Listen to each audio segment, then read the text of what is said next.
하나님께서는 요시아의 신앙 부흥운동을 참 높이 평가하셨습니다. 그래서 이스라엘이 요시아가 살아있는 동안 하나님의 말씀을 지켰다 이렇게 말씀하셨죠. 여러분 성경 말씀이 길기 때문에 제가 간단하게 여러분들께 이렇게 말씀드려 봅니다. 여러분 요시아가 왕위에 올랐던 때가 8살 때입니다. 그리고 16살 때에 신앙 부흥운동을 시작했거든요. 가장 맨 처음 시작했을 때가 언제였습니까? 여러분 언제냐고 한 게 아니라 여러분 가장 먼저 그는 제사와 예배의 부흥을 시작했었습니다. 그래서 성전을 정결케 하고 매일 드리는 제사를 회복시키고 이스라엘 민족과 함께 열심히 정말 예배를 회복시키는 그러한 부흥운동을 일으켰었죠. 여러분 말씀드린 적이 있습니다. 우리들의 삶의 예배는 우리가 의식으로 드리는 예배를 넘지 못한다 이렇게 말씀드렸습니다.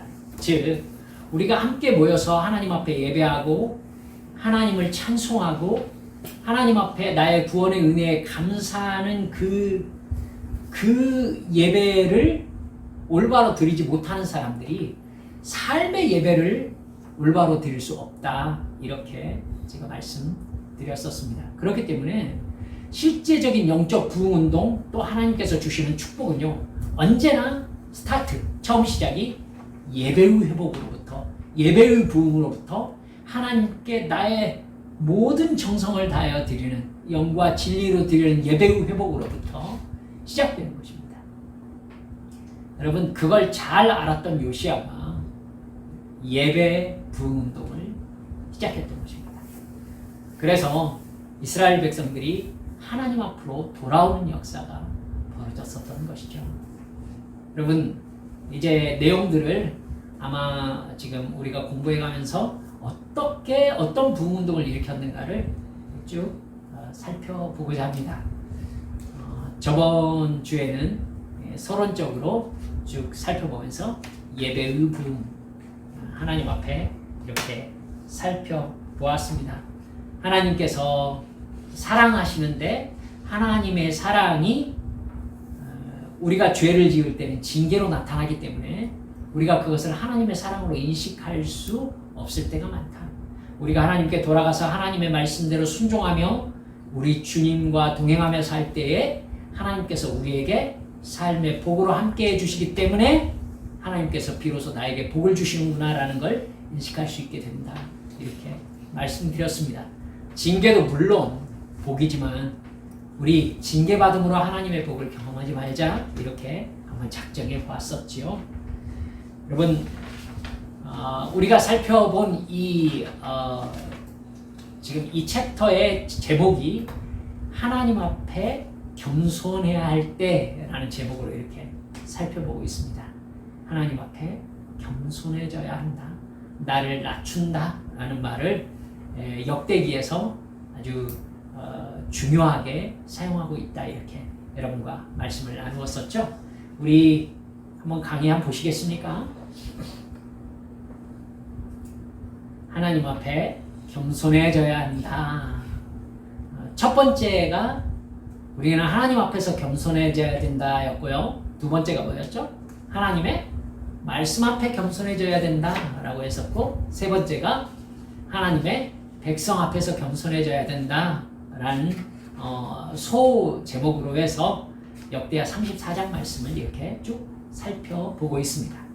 여러분 역대하 34장 1절에서 13절까지 말씀을 보면은 요시아의 유다 통치와 신앙 부흥운동이 어떻게 시작되고 있고 어떻게 진행되는지가 나타나 있습니다. 거기에서 우리는 하나님 앞에서 겸손해져야 될 이유들을 찾게 됩니다. 한번 보십시다.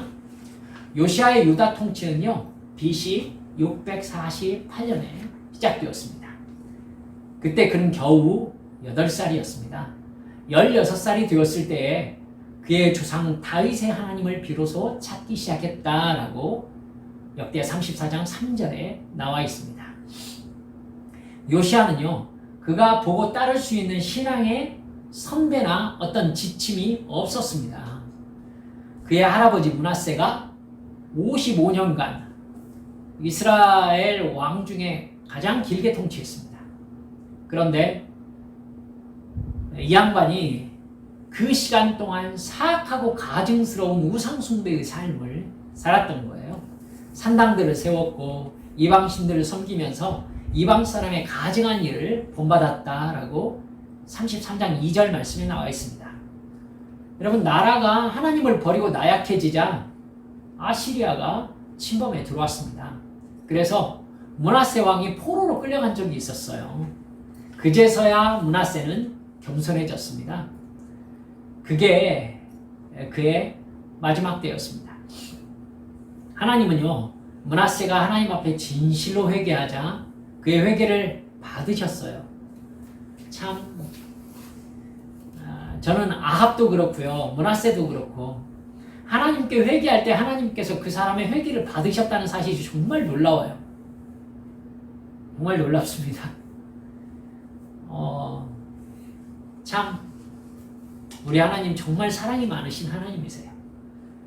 므낫세의 회개를 받으시고요, 므낫세를 다시 왕위로 복귀할 수 있도록 하십니다. 그제서야 므낫세는요, 33장 13절을 보면은 여호와께서 하나님이신 줄 알았다라고 이야기하고 있습니다. 여호와께서 하나님이신 줄 알았다라고 한다는 얘기는, 그럼 그 이전에는 여호와께서 하나님이신 줄 몰랐다는 뜻입니까? 예, 그렇습니다.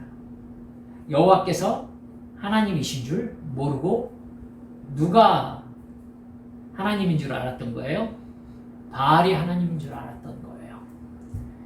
여러분, 우리도 마찬가지예요. 돈이 하나님인 줄 아는 사람들이 있습니다.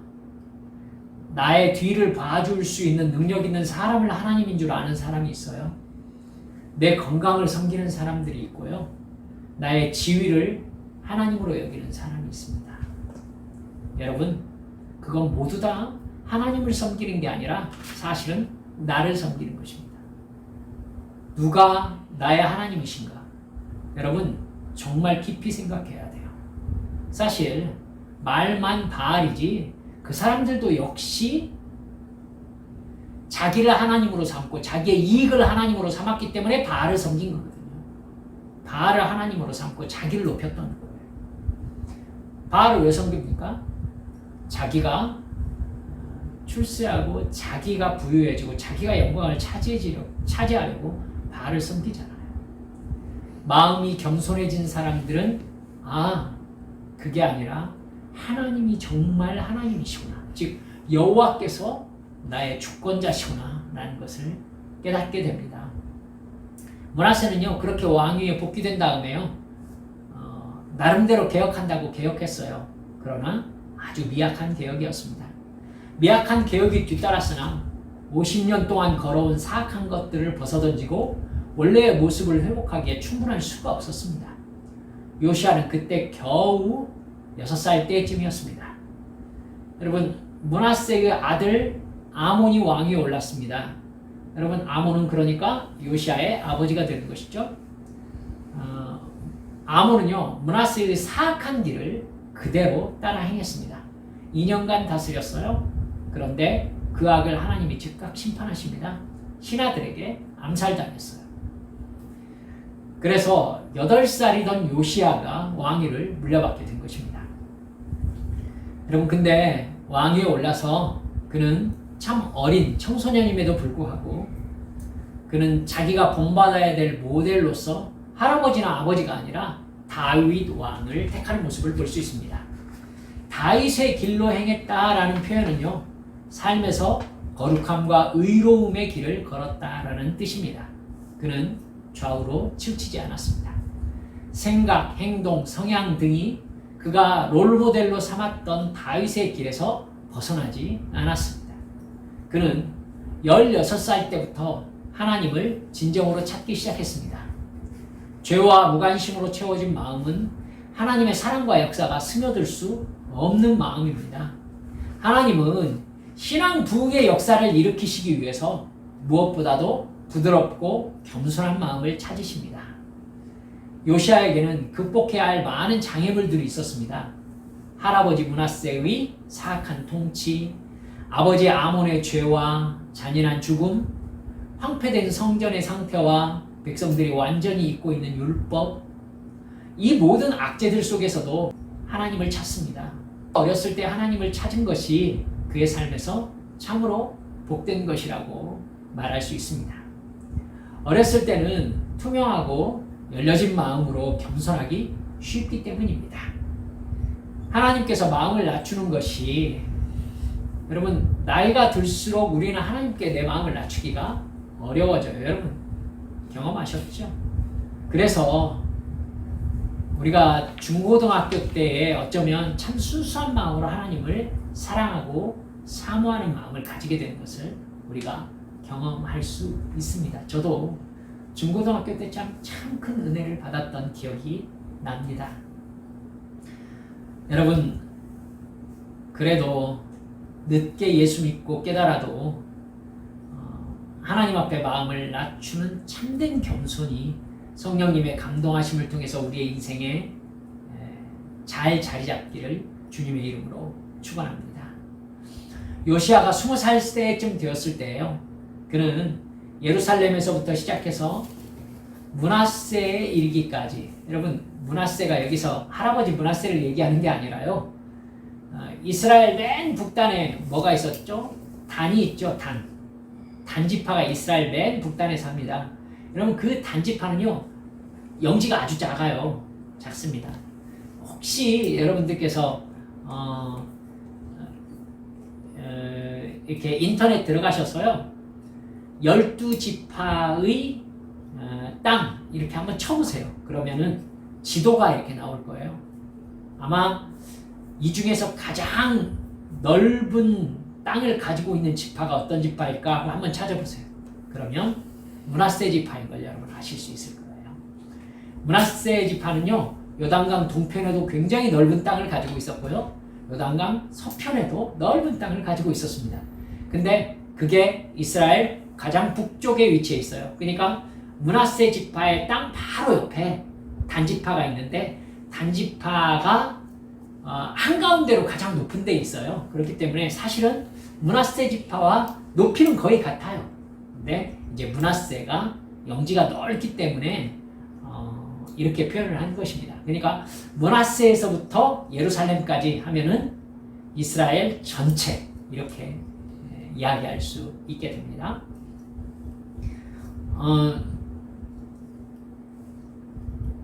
요시아가 20살 때쯤 되었을 때예요. 그는 예루살렘에서부터 시작해서 므낫세에 이르기까지 온 유다 땅을 정결하게 하는 개혁을 시작합니다. 하나님이 미워하시는 우상과 관련된 것들이 모두 다 제거되었습니다. 바알의 제단, 신상, 주조한 우상과 아세라 목상, 산당과 태양상까지 모두 다 없애버렸습니다.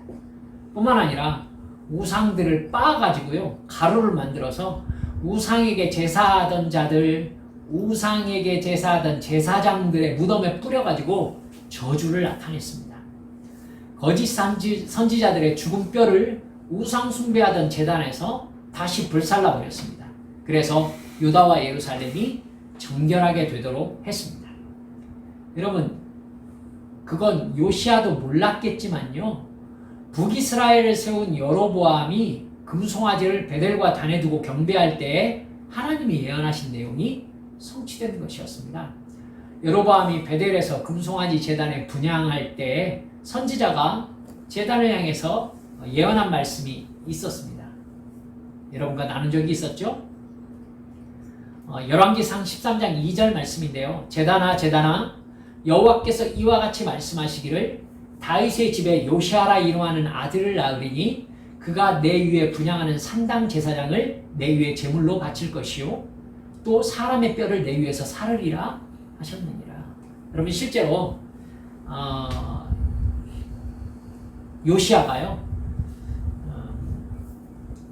요시아가 우상 숭배하던 제사장들을 죽여요.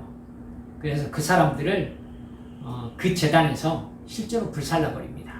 역대기에서는 너무 거친 내용을 조금 삼가하고 있는 경향이 있어서 그 내용이 나와 있지 않은데요. 열왕기에서는 기록되어 있습니다. 여러분 이렇게 요시아가 그 부흥의 역사를 일으킨 것이 BC 628년이고요. 여호사밧 왕이 그 베델 제단에서 제사를 드렸던 그때가 BC 931년이거든요. 그러니까 요시아라 이름하는 왕이 300년 후에 나타나서 그 말씀 그대로 이루는 것을 볼 수 있는 게 우리 오늘 읽은 성경 말씀인 것입니다. 요시아는 26살이 되었을 때 성전을 보수하기 시작했습니다. 그의 전에 마지막 성전 보수는요, 약 250년 전쯤에 요아스 왕에 의해서 수행되었었습니다. 그는 이렇게 영적, 도덕적 정화 작업을 지속적으로 추진했습니다. 영적 정화 작업은 하나님을 만나거나 예배드리기에 적합하도록 준비되는 상태가 되는 것을 의미합니다. 오만하고 자만심 강하고 거만한 사람은 예배드릴 수도 없고 축복받을 수도 없고 영적으로 성장할 수도 없습니다. 하나님께 예배하는 것은 스스로 겸비하게 된 사람들이 행할 수 있는 행동 중에 최고의 행동이며 또 최고의 복이라고 할 수 있습니다. 예배가 여러분 복이에요. 우리는 하나님 앞에 딱딱한 마음, 강팍한 마음이 아니라 부드러운 마음을 가지고 있는가? 하나님을 찾고 있는가? 도덕적이고 종교적인 무관심에서 나는 자유로운가? 생각해 볼 필요가 있습니다. 주님께서 잠언 8장 17절에서 뭐라고 하셨습니까? 나를 간절히 찾는 자가 나를 만날 것이다. 여러분, 하나님 앞에 마음을 겸손하게 하고 하나님을 예배하는 사람, 이 사람이 하나님의 진정으로 복을 받는 하나님의 백성인 것을 잊지 말아 주시기를 바랍니다. 두 번째, 우리는 하나님의 말씀 앞에서 겸손해져야 합니다. 역대하 34장 14절에서 28절 말씀입니다. 여러분, 성전을 수리하는 동안 율법책이 발견되었다는 놀라운 소식이 전해집니다. 하나님의 말씀을 준 하나님의 백성들이 하나님의 말씀을 잊어버린 상황 속에 처해 있었던 것이죠. 참 안타까운 일이죠. 그건 하나님을 향한 최고의 모욕이었습니다. 그러나 이제 하나님의 말씀이 이스라엘 백성들 앞에 모습을 드러내는 것입니다. 성경을 읽을 수 있을 때 읽으셔야 돼요, 여러분. 이제 요시아 때도 그렇고요, 요아스 왕 때도 그렇고요. 한번 이렇게 살펴보면은요, 하나님의 말씀에 관심도 없고 하나님의 뜻을 따라 살려고도 하지 않는 사람들에게 하나님의 말씀은 정체를 드러내지 않는 것 같아요.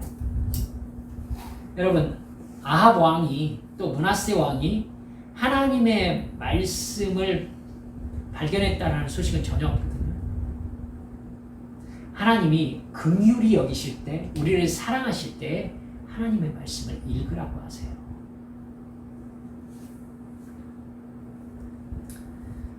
여러분, 그렇게 말씀이 발견되었다고 서기관이 그 책을 요시야 왕에게 가지고 달려갑니다. 서기관인 사반이 그 책을 왕의 앞에서 읽었을 때 왕은 슬픔에 빠져서 그의 옷을 찢었습니다. 27절 말씀에도 말씀을 읽는 중에 왕이 통곡했다, 이렇게 말씀하고 있습니다. 아마 그 책이 신명기라면은 2-3시간 걸렸을 거고요. 모세오경 전체라면 아마 10시간에서 12시간이 걸렸을 것으로 생각됩니다. 그러나 하나님의 말씀에 대한 왕의 갈급함이 컸고 그 나라에 하나님의 재앙이 임박했음이 확실했기 때문에 요시아는 그 말씀을 그 자리에서 다 읽을 수밖에 없었습니다. 우리는 하나님의 말씀에 대해서 이런 실제적인 믿음을 가지고 있는가 깊이 생각해 보아야 합니다. 이미 요시아는 신앙의 개혁들을 이루고 있었습니다. 거기에 나타난 하나님의 말씀은 하나님의 이해를 크게 더해줍니다. 우리는 성경을 보면서 하나님의 말씀으로 받아들이는 겸손함이 있어야 됩니다. 말씀 앞에 겸손해져야 된다고요. 요시아가 초점을 둔 것은 하나님의 심판에 대한 것이었습니다. 요시아는 율법책을 발견한 제사장 힐기야와 사람들을요, 여선지자 훌다에게 보냅니다. 그래서 발견된 하나님의 말씀에 대해서 깨달음을 구합니다. 그녀가 여선지자잖아요. 그녀가 요시아에게 얘기하고 있는 내용은요, 신명기 29장의 내용과 아주 비슷합니다. 제가 생각할 때는 요시아가 충격적으로 기억하고 있는 말씀이 신명기 28장, 29장 그 말씀을 아마도 지금 발견된 말씀 중에서 깊이 이해했었던 것 같아요. 29장의 내용을 보면은요, 이 요시아가 이야기하고 있는 내용과 딱딱 맞아떨어지는 부분이 발견이 됩니다. 만일 백성들이 그들의 죄를 고백하지 않고 겸손해지지 않으면 재앙이 임박해 있다라는 내용인데요. 24절에 우리가 지금 보고 있는 지금 역대하 34장이요. 24절에 기록된 모든 저주라고 하는 말은요, 신명기의 29장 20절, 21절, 27절에 나와 있습니다. 그리고 두 번째 25절에 그들이 나를 버렸기 때문에 라는 말은 신명기 29장 25절에 나와 있고요. 25절에 다른 신에게 분향했기 때문에 라는 얘기는 신명기 29장 26절에 나옵니다. 네 번째 25절에 나의 노여움을 샀다 라는 말은 신명기 29장 20절, 23절, 28절에 나와 있습니다. 25절에 그래서 나의 노여움을 쏟을 것이다 라는 말씀은 신명기 29장 23절, 28절에 나와 있습니다. 여섯 번째, 진노의 불길이 꺼지지 않을 것이다 라는 말씀은 신명기 29장 20절에 나와 있습니다. 만일 겸손히 회개하지 않는다면 심판은 아주 코앞에 임박해 있음이 틀림없었습니다.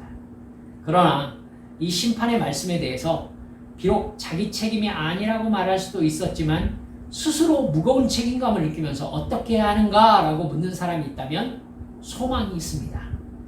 하나님의 말씀에 응답하고 하나님께 부드러운 마음과 민감한 영혼을 드리는 것은 아주 중요합니다. 완고한 마음, 완악한 마음, 강팍한 마음은 이집트의 파라오에게 표현된 말로서 멸망을 불러오는 마음입니다. 선포된 말씀을 사실로 받아들이고 그것을 지금의 우리 시대와 사람들에게 적용할 때 무엇이 잘못되어 있는지를 깨닫게 됩니다. 하나님은 말씀 앞에 겸손해지고 마음의 옷을 찢으며 애통하고 하나님께 어떻게 하면 좋겠습니까? 라고 묻는 사람에게 순종과 위로와 회복의 길로 인도하십니다. 하나님은 겸손한 자에게 은혜를 베푸시는 분이시기 때문입니다. 예수님은 애통하는 자는 복이 있나니 그들이 위로를 받을 것이다 이렇게 말씀하셨습니다. 하나님의 말씀을 사모해야 돼요. 읽고 애통할 줄 알아야 합니다. 이게 겸손한 마음 바치고 하나님의 축복과 평안을 누리는 삶의 조건인 것입니다. 여러분, 깊이 생각해야 돼요. 지금 요시아가 지금 나에게 주시는 말씀이다라고 깨닫는 말씀은요, 엄청나게 오래전에, 즉 모세 시대 때에 기록된 신명기 말씀인 거예요. 사랑하는 여러분들, 그 말씀을 내가 깨닫고 지금 나에게 주시는 하나님의 경고의 말씀이다 라고 깨닫는 것 자체가 성령님께서 감동하셔야만 가능한 일입니다. 여러분, 말씀 앞에 이 말씀이 내 말씀이다 라고 깨달아지는 것은 성령님만 하시는 일입니다. 따라서 우리 하나님 앞에서요, 하나님의 말씀 앞에 나를 겸손히 낮추고 주여 내가 듣겠습니다 말씀하여 주시옵소서 라는 사무엘의 마음으로 주님 앞에 기도하며 엎드릴 때에 하나님의 축복이 회복되어지고 하나님과 우리와의 사랑의 관계가 회복되어질 수 있는 성령의 감동하심이 우리에게 함께 하실 줄 믿습니다. 이 시간 우리 주님 앞에 함께 기도합시다.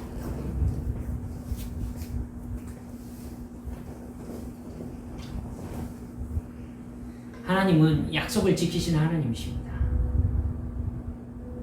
여러분, 하나님은 우리에게 복의 약속을 지키시지만은 재앙의 약속도 지키십니다. 내가 이렇게 할 때 너희에게 복을 주겠다. 너희들이 이렇게 하면은 너희들에게 나는 재앙을 줄 수밖에 없다.